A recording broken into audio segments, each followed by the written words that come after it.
Bueno, me presento, yo soy Marta Ruiz, soy estudiante del máster de Sexología y Género. em, y bueno, pues quería hablaros un poco de justicia restaurativa y transformación social. No sé si aparecía así en la charla o me parece que en la publicidad aparecía como justicia restaurativa y violencia machista también, ¿no? Porque bueno, pues esto un poco lo quiero enmarcar, ¿no? Como propuesta para tratar las agresiones machistas, ¿no? Sería como justicia restaurativa en relación a las agresiones machistas, ¿no? Entonces, no sé muy bien si conocéis el tema, os suena algo, no sé, me podéis hacer así un puñito para arriba o un puñito para abajo de la justicia restaurativa. Vale, por ahí no. Mm, vale. Vale, bueno, pues os cuento. A ver, esto es como lo que yo quería hacer en esta charla es como una propuesta de abordaje de las agresiones. Pueden ser agresiones machistas que tengan que ver con violencia sexual o no, ¿vale? Como un abordaje en colectivo, ¿no? Muchas veces, ¿qué pasa? Que si hablamos, cuando hablamos de violencia de género, violencia machista, hablamos un poco de cómo prevenirla, ¿no? Pero es verdad que a la hora de cómo, vale, ¿qué hacemos cuando ha sucedido una agresión? Pues tenemos un poco más de dudas, ¿no? Entonces, este es en el ámbito en el que yo me muevo, ¿no? También me he movido pues en colectivos, en asociaciones y bueno, pues ¿qué hacemos cuando una de estas agresiones machistas sucede en nuestros entornos, ¿no? ¿Cómo podemos tomar estrategias de respuesta comunitarias, ¿no? Esto sería un poco la intro, ¿vale? Entonces, un poco de teoría para las que no estéis familiarizadas con los términos, ¿no? Venimos con el punitivismo, ¿no? Es decir, esto sería como lo que define nuestro sistema de justicia actual, ¿vale? Que básicamente es alguien comete una infracción, un delito, y entonces se le castiga por ese delito que ha cometido, ¿no? Pero no se busca una transformación en esos individuos, ¿no? Sino que se le pone como un castigo, ¿no? Una duración determinada. Normalmente cuanto peor o más grave es el delito, ¿no? Pues más años de cárcel te tocan, ¿no? Entonces, ¿qué pasa? Que es ampliamente aceptado pues porque en temas de justicia social hay mucha impunidad y pues como no tenemos otras herramientas, esta es como bueno, pues la herramienta principal, ¿no? Que hemos cogido o que hemos heredado, ¿no? Más bien porque esto viene pues del derecho romano, ¿no? Y de los litigios también entre las personas pues cuando había robos o cuando había delitos de fuerza, ¿no? Vale, pues esto es lo que tenemos ahora mismo, ¿no? Cosas positivas que tiene el punitivismo, bueno, pues que en lo inmediato sí que protege a la víctima y he puesto ese entrecomillado entre lo inmediato porque ya sabemos que la justicia tal y como es hoy en día, pues también tiene unos tiempos muy dilatados, ¿no? Son procesos como muy tediosos en los que muchas veces hay una revictimización porque las víctimas tienen que contar lo que les ha sucedido muchas veces, ¿no? Pues cuando pones la denuncia, luego con el abogado, luego cuando vas al juzgado, ¿no? Esto en los mejores de los casos, ¿no? Muchas veces pues también se cuestiona a las víctimas de agresión machista, se le quita la agencia, es decir, no se le permite proponer qué solución quiere ella, sino que siempre vienen como, pues todas estas cosas vienen externalizadas pues a todo el sistema jurídico que tenemos, ¿no? No promueve la transformación del agresor, por lo tanto, no asegura la no reincidencia en el caso de que luego los agresores vuelvan a salir, ¿no? a la calle. Y esto, ¿no? Pues se da en gran medida por falta de otras alternativas, ¿no? Entonces, esto es un poco el panorama actual, ¿no? Entonces, bueno, ¿qué pasa? Pues que hay muchos, bueno, están, por lo menos en mi entorno, tampoco sé qué entornos frecuentáis, ¿no? Pero bueno, pues en los colectivos que somos de izquierdas o que nos consideramos de izquierdas o que nos consideramos feministas o implicados en la transformación social, pues ¿qué pasa? Pues que también hay agresiones machistas, ¿no? Pues porque al final esto se da en todas las áreas de la sociedad, ¿no? y cuando se da, pues nos quedamos un poco como congeladas, ¿no? Pues ahora mismo, por ejemplo, han salido el caso de Rejón y el caso de Monedero, ¿no? Y hay pues muchísima gente pues muy enfadada y muy también como consternada, ¿no? De cómo ha podido pasar esto, ¿no? Si defendemos justamente estas ideas, ¿no?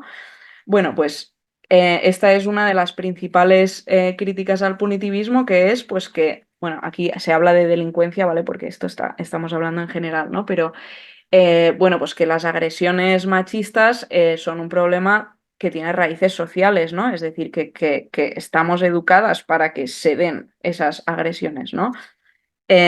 Aquí podríamos entrar en la cultura de la violación, pero bueno, es que en toda la educación desde que somos pequeñas, con la distinción de los roles de género y bueno, con muchísimo condicionamiento social en función a tu rol de género, ¿no? Entonces, bueno, pues todos estos colectivos de izquierdas están intentando de alguna manera autogestionar las agresiones, pues porque no hay satisfacción en los procesos judiciales que luego se llevan a cabo, ¿no? Entonces, bueno, primero de todo, que esto sería como una alternativa para quien la desee, ¿no? Que no es que ahora tengamos que decir, no, es que ahora como somos feministas tenemos que ser también antipunitivistas, ¿no? Que es como añadimos más deberías al campo del feminismo, ¿no? Pues bueno, no es el objetivo, sino que el objetivo es, bueno, pues conocer más herramientas que podamos aplicar en estos procesos y pues quien quiera tomar este camino pues puede ser una solución, ¿no? Para tanto para víctimas como para agresores, ¿no? Entonces, vale. Bueno, aquí os he dejado el PowerPoint también, tiene muchísima letra porque os lo pensaba luego compartir para quien lo quiera, ¿vale? Y aquí pues tenía algunas citas textuales sobre algunas de las críticas al punitivismo, ¿no? Pues esta sería la primera del colectivo de apoyo a las mujeres presas de Aragón. Viene a decir que el populismo punitivo tiene su base en el pensamiento neoliberal, según el cual las responsabilidades son individuales, ¿no?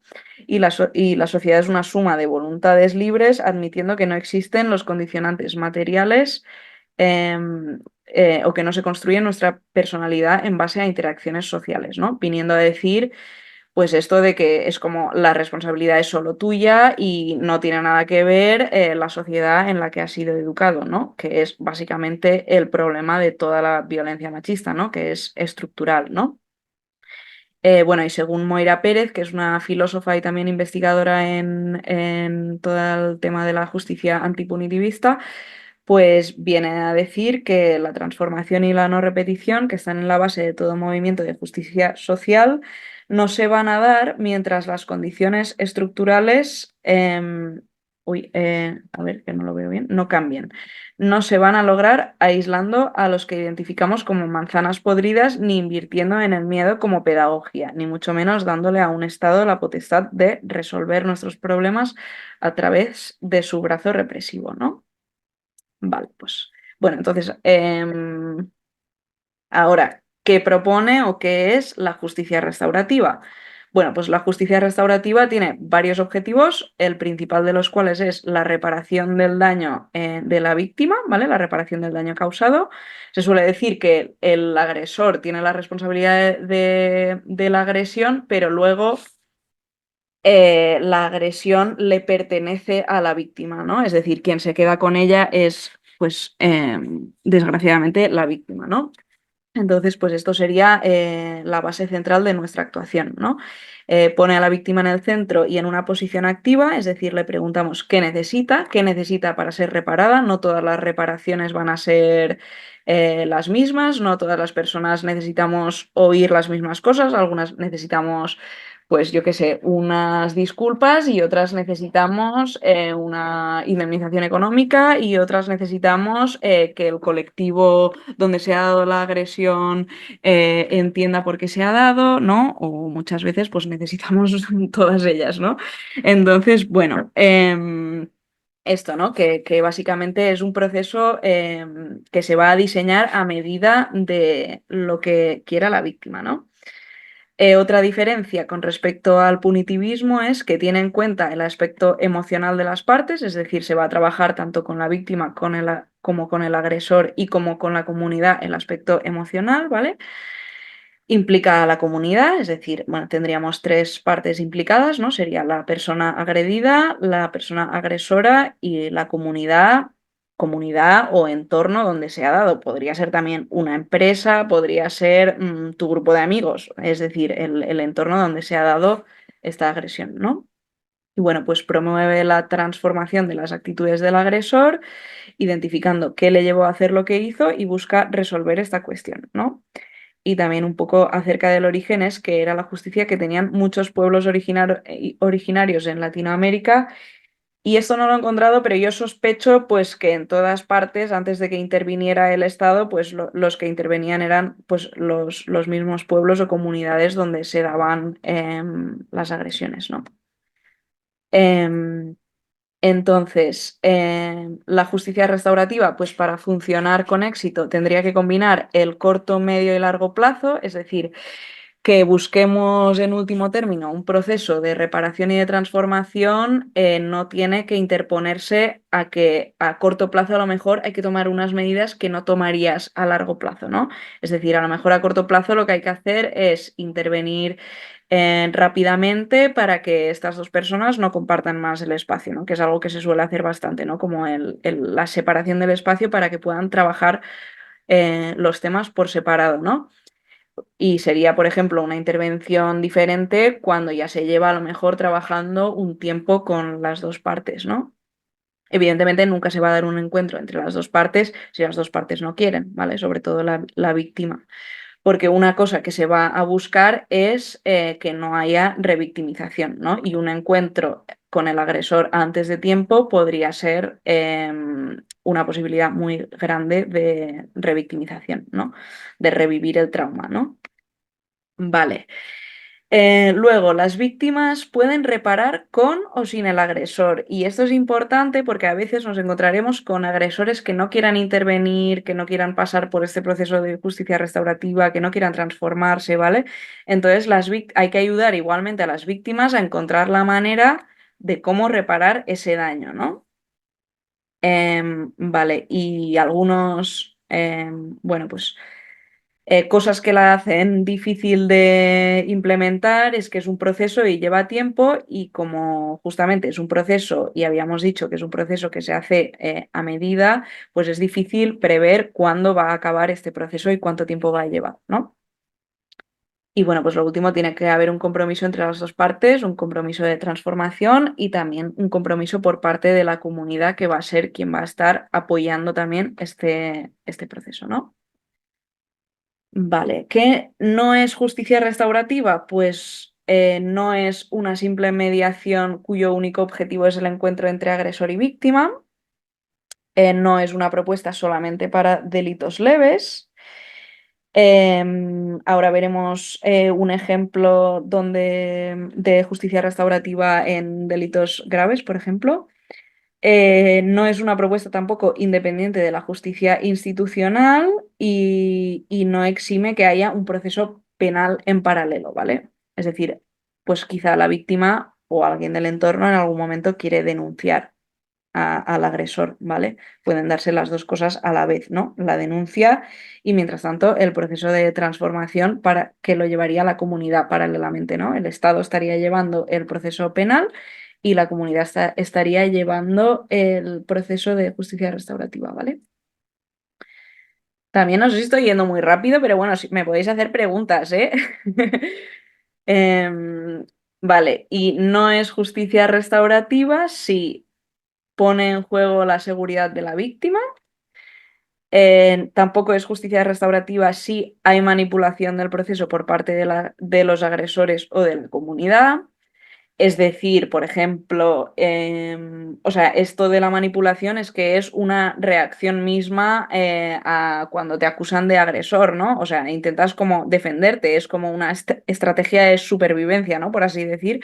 Sería como, bueno, pues hombres que no quieren ser tachados de mal feministas o que quieren seguir formando parte del colectivo, entonces dicen que sí que quieren participar en este proceso de justicia restaurativa, ¿no? Entonces, bueno, pues hay que estar ahí muy al loro de si esta persona realmente quiere transformarse o solo está queriendo como quedar bien y salvar la papeleta, ¿no? También esto mismo formará parte del proceso de transformación de la comunidad, es decir, la comunidad también tiene que aprender a identificar esas manipulaciones y esas microviolencias, ¿no? Bueno, micro o macro. Em, vale, tampoco es justicia restaurativa si hay presión sobre las víctimas, ¿vale? Y porque, por ejemplo, un caso de un padre que ha agredido a su hija, ¿vale? Entonces, puede ser que pues la hija, evidentemente, por la posición en la que se encuentra, en la que se encuentra de, pues, de relación con su padre, de convivencia, bueno, pues puede ser que acepte, por ejemplo, pues volver a convivir con el padre, ¿no? O quedarse a solas con el padre cuando en realidad no quiere, ¿no? Pues porque, bueno, pues porque la manipulación y la presión juegan un papel muy importante en el hecho de que se haya producido la misma agresión, ¿vale? Es decir, que se va a reproducir se va a poder reproducir en este proceso. Entonces tenemos que estar atentas a que esto no esté pasando. Luego, no es justicia restaurativa si hay conflicto de lealtades, que esto es lo típico de que es mi amigo, pero a la vez es el agresor. Entonces yo tengo que ver si puedo acompañar al agresor siendo su amigo, ¿no? Si voy a ser capaz de ponerle límites, de ayudarle a entender lo que ha pasado, ¿no? De ayudarle en esa toma de conciencia, ¿no? Por ejemplo. O al revés, o que la víctima te cae fatal, ¿sabes? Y bueno, pues no proyectar tu relación personal en la relación en el caso de agresión que haya sucedido, ¿no? Bueno, pues y tampoco es justicia restaurativa si no se satisfacen los intereses colectivos, ¿no? Es decir, que el colectivo donde se haya dado la agresión también de alguna manera ha sido agredido porque ha sido en ese contexto donde se ha dado la agresión, ¿no? Entonces va a jugar ese doble papel de el colectivo ha sido agredido y a la vez el colectivo ha sido cómplice de la agresión, ¿no? Porque lo ha permitido en ese ambiente, ¿no? Entonces hay que ver también, pues eso, qué dice el colectivo, qué intereses tiene para ser reparado, ¿no? Porque también hay que reparar el colectivo en su rol de víctima, ¿no? Y no es justicia restaurativa si hay desequilibrios de poder, ¿no? Pues vemos, ahora estamos hablando solamente del machismo, ¿no? Que sería el eje de opresión que opera en las relaciones entre hombres y mujeres o hombres e identidades disidentes, pero podríamos tener también diferentes roles, ¿no? Pues un jefe y una empleada, un hombre blanco, una persona racializada, ¿no? Tenemos que estar atentas también a las diferentes intersecciones de poder, ¿vale? Luego, este es un ejemplo, la Comisión para la Verdad y la Reconciliación es un ejemplo de que la justicia restaurativa también puede ser institucional, ¿vale? La Comisión para la Verdad y la Reconciliación se creó en Sudáfrica después del apartheid, ¿vale? Y era una comisión que se encargaba de poner en relación agresores y, bueno, agresores, sí, ofensores y víctimas, ¿no? Y entonces las víctimas podían ir allí a contar su experiencia, de manera que los agresores podían oír todo el dolor que les había causado esa situación, ¿vale? Había, o sea, en el apartheid había violaciones, asesinatos, mutilaciones, torturas, ¿vale? O sea, bueno, eh, una situación muy, muy extrema, ¿no? De violencia. Y todo eso, evidentemente, pues con la complicidad del Estado, ¿no? Entonces, bueno, pues estas víctimas podían ir a contar todo el dolor y todo el sufrimiento por el que habían pasado, de manera que los agresores podían escuchar la versión de las víctimas, ¿no? O gente a lo mejor que no había cometido un delito en sí, pero había sido cómplice, ¿no? Pues también escuchar todas las secuelas que eso había dejado en las víctimas, ¿no? Y luego los agresores podían ir allí también a confesar sus crímenes, ¿no? Entonces, bueno, bueno, a mí este es que me alucina que esto se haya hecho, no sé. Entonces, pues también lo quería poner. Y bueno, que también no sé si conocéis la filosofía Ubuntu que se ha desarrollado en Sudáfrica, que es una filosofía pues muy, para mí se caracteriza mucho joder, pues con la compasión, ¿no? O sea, como que hacemos cosas, podemos hacer, somos personas y a la vez podemos hacer cosas tan salvajes con otras personas que es como, no sé, difícil de creer, ¿no? Pero bueno, se ha dado el perdón en algunas de estas familias, ¿no? Y se ha dado conversaciones entre, pues por ejemplo, aquí tenemos pues el ejemplo de Msweli, ¿no? Que fue a perdonar al asesino de su hijo, ¿no? Em, bueno, estos serían como ejemplos muy a lo grande. Y bueno, aquí tenemos ejemplos más que nos pueden a lo mejor sonar más cercanos. Aquí al final tenemos un ejemplo de restauración entre las dos partes, pues podría ser generar un espacio de diálogo donde el agresor pueda escuchar el impacto de la víctima, el agresor se compromete a pagar las terapias de la víctima en las que ella vaya a sanar sus heridas con respecto a la agresión que ha sufrido, ¿vale? El tiempo que ella necesite, ¿no? Eh, y esto, ¿no? Que perdonar puede ser una oportunidad para ambas, ¿no? A veces las víctimas también necesitan como que se cierre esa puerta, ¿no? O sea, que de alguna manera se puedan cerrar el tema, ¿no? Casos en los que las personas agredidas no han podido cerrar este tema con el agresor y han hecho el proceso por su cuenta, pues por ejemplo, dar charlas de prevención de violencia machista, ¿no? Esto puede ser un espacio donde las mujeres o las personas con identidades disidentes también sanen, ¿no? También pueden escribir un cuento contando su experiencia. Todo esto son ejemplos que he sacado que han sucedido de verdad, ¿eh? Y luego había otra mujer cuyo objetivo después de todo este proceso de justicia restaurativa era llegar a ser concejal en el área de igualdad, ¿no? Y esta mujer, pues por ejemplo, lo consiguió. ¿No? Y por parte de la persona agresora, pues compromisos que podría tomar serían decir a todas sus relaciones sexoafectivas que ha cometido violencia contra su expareja, por ejemplo, o dejar de ir a X espacios de manera definitiva, ¿no? Sin que se le tenga que vetar y entonces tener que estar el colectivo o el espacio en sí atento a que esa persona no entre, sino él mismo cogería ese compromiso, ¿no?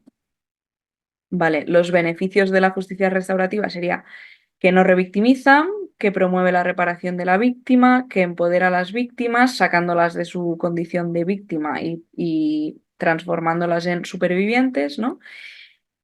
Que transforma a la comunidad, porque la comunidad va a ser quien va a estar apoyando este proceso de toma de conciencia por parte del agresor y de restauración de los daños por parte de la víctima. Entonces van a tener también que trabajar muchos temas de manera transversal todas las personas que estén apoyando este proceso, ¿vale? Con sus resistencias, o sea, van a tener muchos límites también que cruzar, van a tener, pues eso, proyecciones personales en las personas que están interviniendo en el proceso, ¿vale?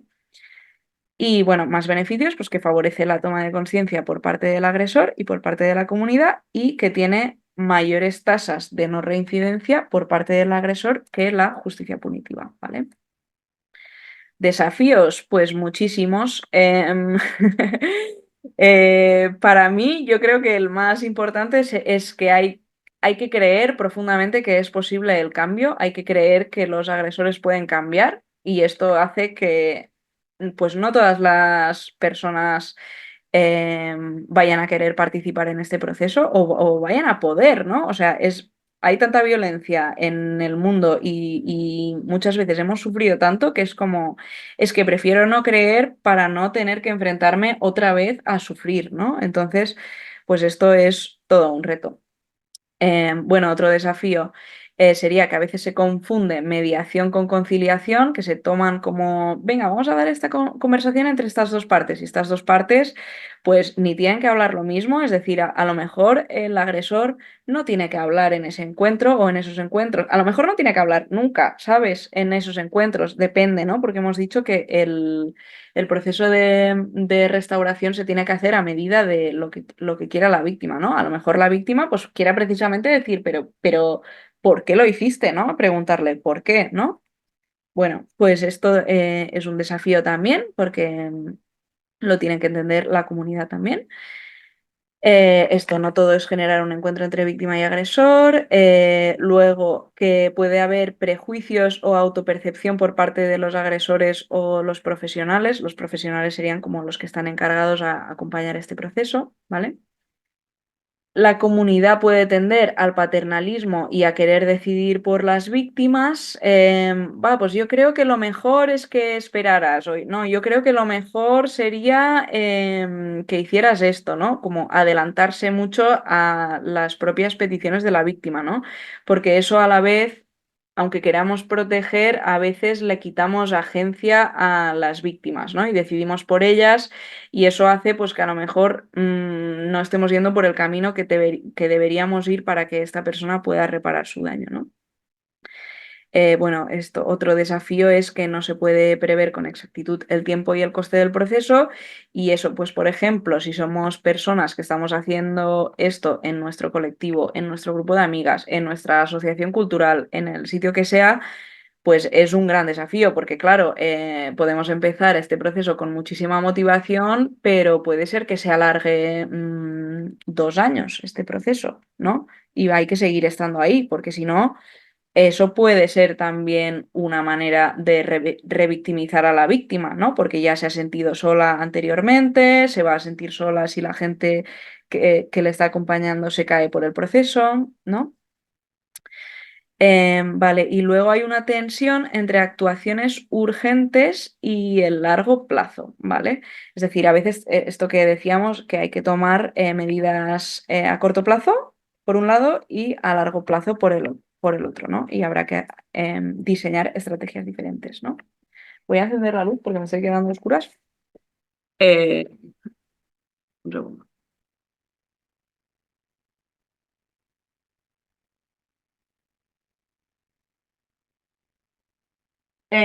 Vale, ¿cómo vais hasta aquí? ¿Se está entendiendo? Sí, vale. Pues seguimos. Manos a la obra. Vale, y esto era como toda la parte más teórica, ¿no? Entonces, yo quería presentaros aquí un par de herramientas que a mí me han parecido muy útiles. Una es el Manual para la Gestión de Agresiones Machistas en Organizaciones de Fila la Agulla, que Fila la Agulla es una cooperativa catalana que trabaja temas de facilitación y también temas de violencia machista, ¿vale? Entonces, por ejemplo, un diseño que se podría hacer es, pues esto pasa en tu colectivo, entonces ha sucedido la agresión, ¿no? Queréis intervenir, no sabéis bien cómo, tal, no sé qué. Bueno, llamo a fila. Bueno, me leo primero el manual para la gestión de agresiones machistas en organizaciones de fila Lagulla, que ahora pasaré a explicarlo un poco. Y pues periódicamente concretamos unas supervisiones con ellas, ¿vale? Yo sí que pienso que hay que estar asesoradas por profesionales que se encarguen de estos temas, ¿vale? Em, Porque a veces también, claro, en el mundo de la autogestión, pues somos unas flipadas, ¿no? En el buen sentido y en el mal sentido, ¿no? En el buen sentido, pues que nos atrevemos a hacer muchas cosas por nuestra cuenta y esto es muy empoderante, pero también, pues a veces pecamos de hacer las cosas solas y necesitamos asesorarnos porque no somos profesionales del tema, ¿no? Entonces, bueno, en este manual para la gestión de agresiones machistas, primero, bueno, se fundamenta en tres principios fundamentales, que es que estamos obligadas a abordar la violencia, porque si no la abordamos va a seguir sucediendo y va a ir a peor y entonces va a generar impunidad y más violencia.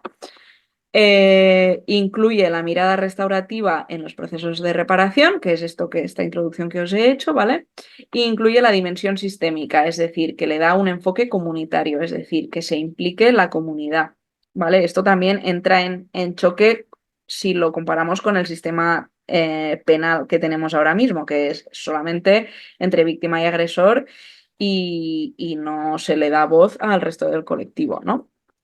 Que ha estado a lo mejor fomentando esas actitudes machistas o no contestando a ciertas actitudes que ha visto, ¿vale?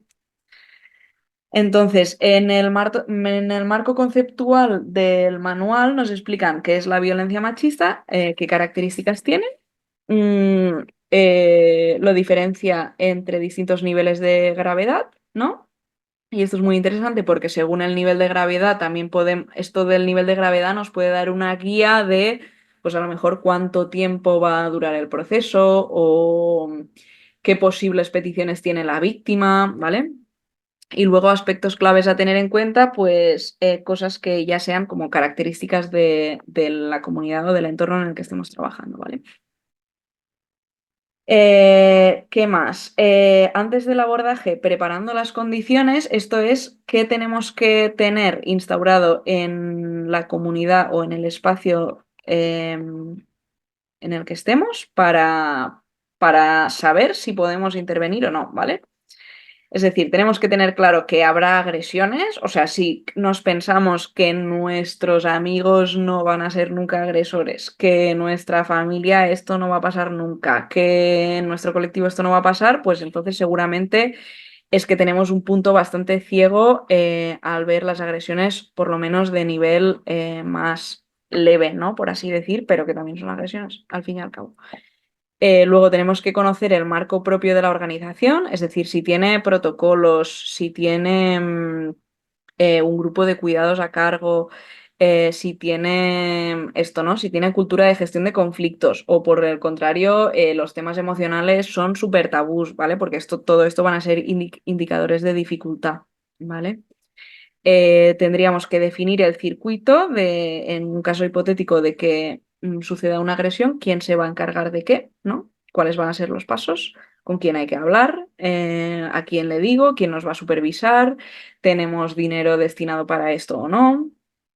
¿Vale? Luego, fomentar los espacios de reflexión y sensibilización. Pues si no tenemos espacios de reflexión y sensibilización o no creemos que sean posibles, pues seguramente no tiene ningún sentido empezar con un proceso así, ¿no? Y hacer formación. Pues hacer formación que tenga que ver con aumentar la conciencia feminista, con la mirada restaurativa y herramientas de facilitación y gestión de conflictos. Entonces, aquí ya sería, ha habido una agresión y se empieza a mover todo el sistema cuando una mujer o persona con identidad no normativa nombra haber vivido una agresión, ¿vale? Recordamos que las agresiones machistas no son solamente hacia mujeres, sino también hacia lesbianas, pueden ser hacia personas LGTBIQ+, ¿vale?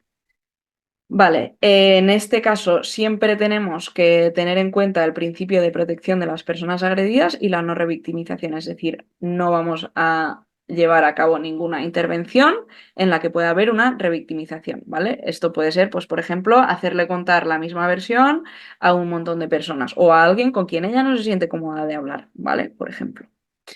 Vale, luego otro punto importante es diferenciar la gestión de otros conflictos que siempre hay, pues porque cuando salga una agresión es muy típico que haya comentarios del tipo, ya, pero es que no solamente ha pasado esto, también ha pasado no sé qué, y entonces es como que queremos abordar todas las cosas que han ido pasando desde el principio de los tiempos de la organización. Entonces, si vamos a abordar esta agresión, vamos a tener que centrarnos en esta agresión y no en todas. A lo mejor en el futuro podemos, cuando ya hayamos trabajado esta, podemos ir a otras, pero si no es como una vía de escape. Sin querer, estas cosas a veces se hacen involuntariamente, ¿no?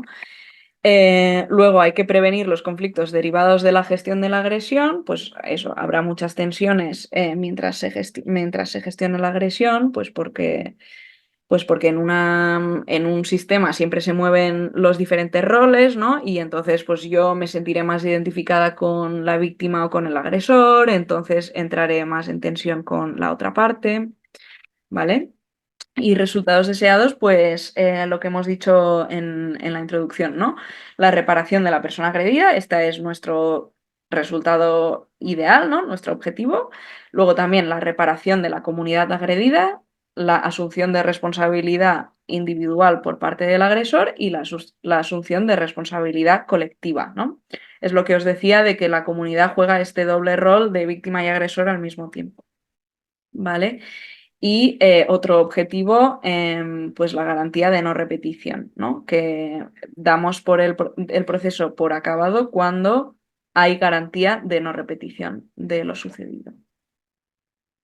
¿Vale? Entonces, en los pasos iniciales a seguir, tendríamos que ver si tenemos un grupo asignado para estos temas o habría que definirlo y crear el modelo de intervención. En esta intervención se harían intervenciones de tres tipos. Una serían con la persona agredida, pues esto, sobre todo enfocadas en escuchar a la víctima, ver qué es lo que quiere como reparación, ¿vale? Pero esto de qué es lo que quiere como reparación es que a lo mejor no sucede hasta dentro de un año, porque ella todavía necesita primero pues ser escuchada, primero sentirse apoyada por su comunidad, hablar de lo que le ha pasado, llorar, no sentirse sola, compartir con otras personas, ¿vale? Entonces tendríamos que crear un grupo que se va a encargar de apoyar a la persona agredida, ¿vale? Y después este grupo está muy guay, este manual, porque en este manual te explican todas las características que tiene que tener o habilidades que tienen que tener las personas que van a apoyar a la persona agredida, todas las características que van a tener que tener las personas que van a apoyar a la persona agresora, ¿no? Al agresor en este caso. Y todas las habilidades que va a tener que adquirir la comunidad y todos también como los potenciales desafíos con los que se va a encontrar, ¿no? Esto con el agresor, pues normalmente se recomienda que sean también hombres cis los que estén apoyando al agresor y no es una cuestión de apoyar al agresor, sino que, o sea, apoyarle en el sentido de que sea capaz de transformar sus actitudes, ¿no? Entonces tendrán que ser personas, pues que de alguna manera le tengan aprecio y que también sean capaces de ponerles límites, ¿no? Y también pues mucha paciencia y también pues conocimientos en el tema, ¿no? Y conocimiento pues de las diferentes estrategias y mecanismos de defensas con el que el agresor se va a encontrar y porque también los mismos hombres se van a encontrar con esos mismos mecanismos de defensa, de justificación, de hablar de otros temas, de comparar otras situaciones, ¿vale? Son cosas que van a ir sucediendo. Y las intervenciones con la comunidad, ¿no? Que va a hacer, va a ser como articular este grupo de apoyo del agresor, cómo se articula con el grupo de apoyo de la agredida para ir avanzando en el proceso, ¿no? Y a lo mejor, pues hacer las intervenciones con la comunidad también tienen que ver con hacer formaciones para el grupo de hombres, para el grupo de mujeres, luego para el grupo de apoyo, luego para la persona agredida, ¿vale? Van a poder ser de diferente tipo las intervenciones con la comunidad.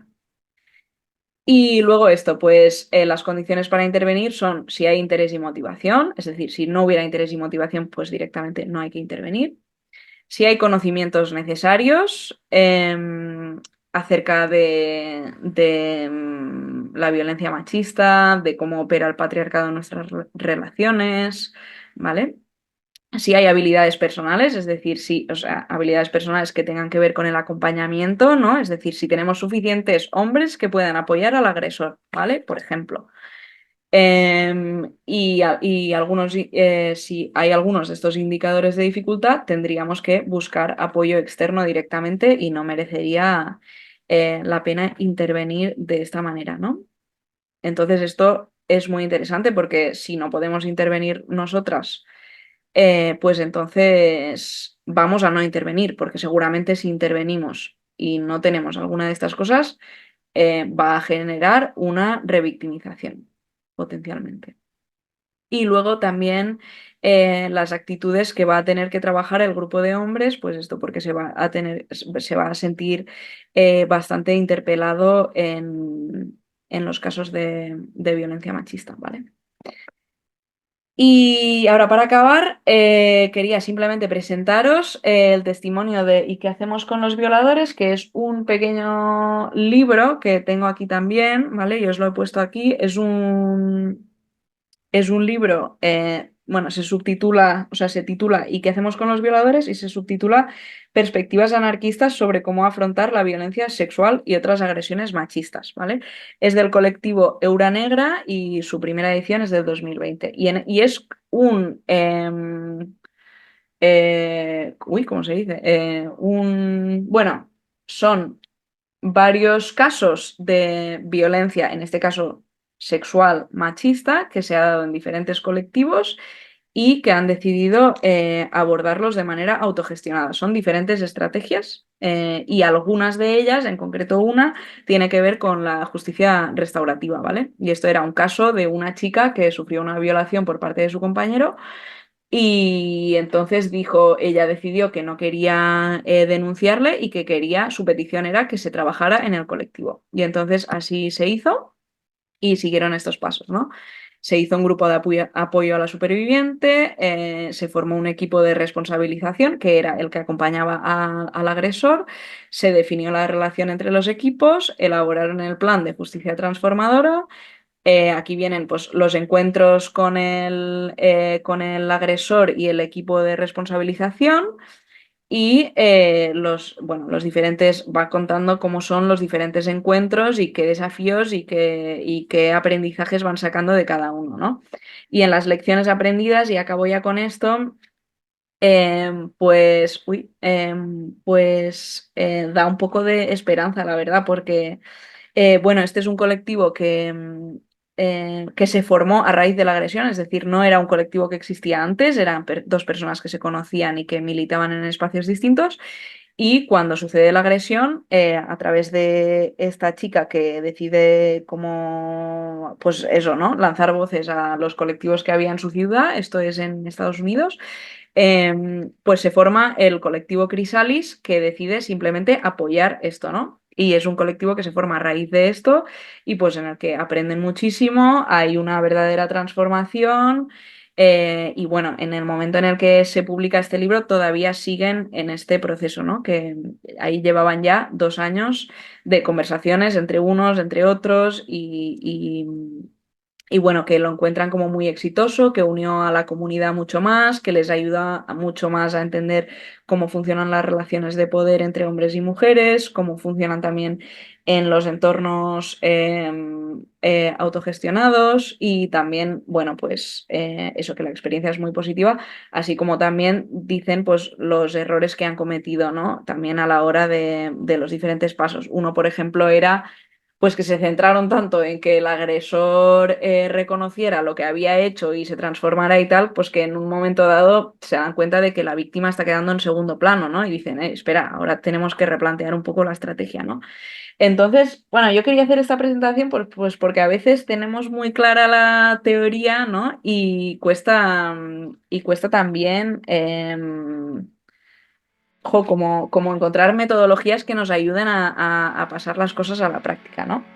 Entonces, bueno, espero que os haya gustado y nada, si tenéis preguntas, pues me las hacéis.